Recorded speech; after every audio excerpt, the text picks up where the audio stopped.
3h41 minutes. Ça, c'est le temps moyen passé par les internautes québécois sur les réseaux sociaux. Et ça a augmenté de 51 minutes par rapport à l'an dernier. Ce qui est surprenant, c'est la grosse évolution cette année spécifiquement, qu'on n'est pas capable d'attribuer à un facteur en particulier. C'est la plus importante augmentation en un an observée par l'enquête Réseaux sociaux et divertissement en ligne. Autre fait surprenant, c'est chez les 55 ans et plus où l'augmentation est la plus prononcée.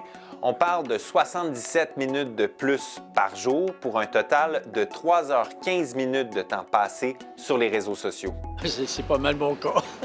Oui. Ça me surprend pas vraiment. Il y a beaucoup de personnes âgées qui vivent seules. Tout le monde est rendu sur les téléphones, les Internet. Les personnes âgées ont plus de temps aussi.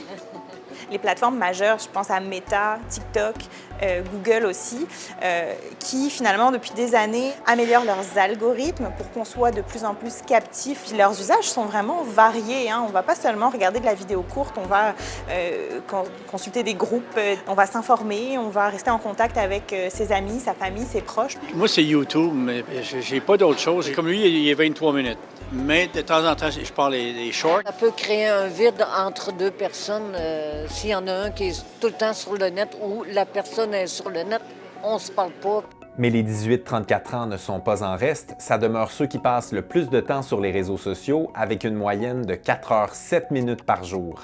Ça s'est immiscé partout. Les réseaux sociaux, c'est au réveil, c'est au coucher, puis c'est partout entre les deux. Ce qui fait que ça devient un automatisme, ce qui fait qu'on ne va pas nécessairement passer 4 heures en ligne sur les réseaux sociaux, mais 15 minutes, 20 minutes, 10 minutes, et c'est ça qui s'additionne finalement.